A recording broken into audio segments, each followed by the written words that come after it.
दोस्त या आपके पड़ोसी से निकले, तब आप क्या करेंगे? यहीं पर इंसान सबसे ज्यादा टूटता है और यहीं से असली शत्रु की शुरुआत होती है। यही वजह है कि चाणक्य ने कहा था, अंतः शत्रु सदा भयंकर।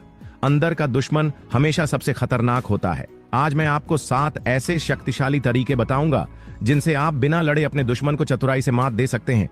खासकर लास्ट तरीका इतना प्रभावी है कि उसे आप मिस नहीं करना चाहेंगे।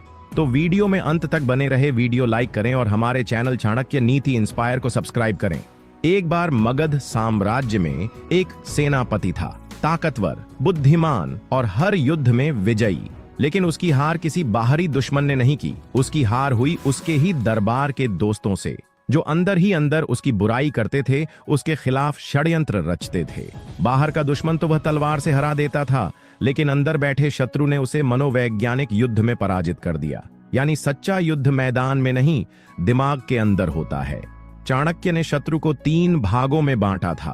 पहला, दृश्यमान शत्रु, जो सामने है और खुलकर विरोध करता है। दूसरा, अदृश्य शत्रु, जो मुस्कुराता है, दोस्ती दिखाता है, लेकिन अंदर से काटता है। तीसरा, स्वजन शत्रु, रिश्तेदार, परिवार या मित्र, जो आपको रोकते हैं, नीचा दिखाते हैं और आपकी प्रगति से जलते हैं। सबसे खतरनाक तीसरा वाला है, क्योंकि उससे आप खुलकर नहीं लड़ सकते। तो क्या हमें शत्रु से लड़ाई करनी चाहिए? नहीं। अगर आप सीधे लड़ोगे तो वो और ताकतवर हो जाएगा। अगर आप चुप रहोगे तो लोग आपको कमजोर समझेंगे। तो फिर रास्ता क्या है? यही है, बिना लड़े शत्रु को हराने की कला। आज हम सीखेंगे शत्रु को पहचानना कैसे है, उसके खेल को उसके खिलाफ कैसे मोड़ना है, और सबसे बड़ा राज, उसे बिना हाथ उठाए, बिना झगड़ा किए कैसे हराना है। जिंदगी एक युद्ध भूमि है, लेकिन इस युद्ध भूमि में हथियार तलवार या बंदूक नहीं, बल्कि आपका दिमाग, आपकी रणनीति और आपका धैर्य है। याद रखो, जिसने खुद पर जीत पाली वही दूसरों पर जीत पाता है। मान लो ऑफिस में एक व्यक्ति है जो हमेशा आपके खिलाफ बॉस के कान भरता है। अगर आप उससे झगड़ा करोगे तो लोग आपको ही गुस्सैल समझेंगे। अगर आप चुप रहोगे तो वो और बढ़ेगा। तो आपको करना क्या है? उसकी बातों को उसके खिलाफ इस्तेमाल करना, सबके सामने उसकी सच्चाई को बिना कुछ कहे उजागर करना, यानी वो खुद अपने जाल में फंसे। चाणक्य कहते हैं, शत्रु को नष्ट करने का सबसे उत्तम उपाय है उसे समय पर अकेला छोड़ देना, क्योंकि समय ऐसा हथियार है जो बिना आवाज किए दुश्मनों को मिटा देता है। आपने देखा होगा, गांव या शहरों में अक्सर पड़ोसी एक दूसरे से जलते हैं। कोई नई गाड़ी ले आए तो ईर्ष्या, कोई नया घर बनाए तो जलन, कोई तरक्की करे तो अफवाहें। लेकिन जिसने इनकी परवाह नहीं की और अपने काम पर ध्यान दिया, वो अंत में जीत गया, क्योंकि शत्रु अपनी जलन में ही जलकर राख हो गया।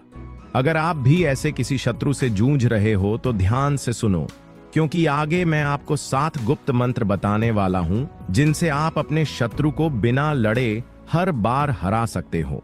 और अगर यह बातें आपके दिल को छू रही हैं, तो कमेंट में लिखो, मैं अपने शत्रु से बड़ा हूं। शत्रु से बिना लड़े जीतने का पहला सिद्धांत है, उसे अपने दिमाग में जगह मत दो। असली खेल वहीं से शुरू होता है। जब आप हर समय यह सोचते रहते हो कि मेरा दुश्मन मेरे खिलाफ क्या कर रहा है, तब असल में आप वही कर रहे हो जो वो चाहता है। उसका मकसद है आपको अस्थिर करना। और अगर आप उसके बारे में सोचते रहोगे तो आप अपनी ऊर्जा उसे दे रहे हो। यही कारण है कि चाणक्य कहते थे, शत्रु से बदला लेना है तो पहले खुद को स्थिर करो, क्योंकि अस्थिर मन कभी सही निर्णय नहीं ले सकता। दूसरा सिद्धांत है, शत्रु को उसके ही खेल में उलझाना। इतिहास में कई बार देखा गया है कि जब सीधी लड़ाई नहीं लड़ी जा सकती, तो चाल से जीतना सबसे बड़ा हथियार होता है। आपने सिकंदर और पोरस की कहानी सुनी होगी।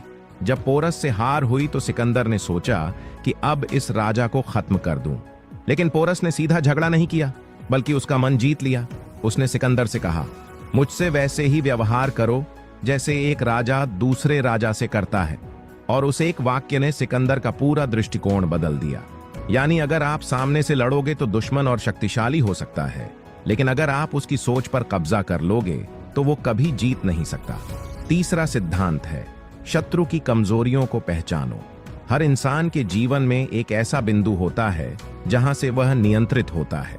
किसी की कमजोरी उसका गुस्सा है, किसी की लालच, किसी की प्रतिष्ठा, किसी की महत्वाकांक्षा।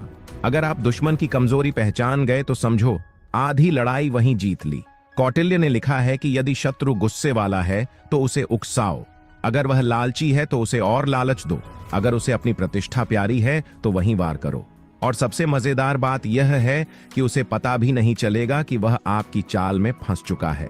मनोवैज्ञानिक युद्ध का चौथा सिद्धांत है शत्रु को अकेला कर देना। आपने देखा होगा कि बहुत से लोग अपनी भीड़ पर गर्व करते हैं। जब तक उनके पास समर्थक हैं, उनका आत्मविश्वास बना रहता है। लेकिन जैसे ही उन्हें अकेला छोड़ दिया जाता है, उनका हौसला टूट जाता है। चाणक्य कहते हैं, शत्रु की शक्ति उसके अनुयायियों में होती है। अनुयायियों को अलग कर दो, शत्रु अपने आप गिर जाएगा। आज के समय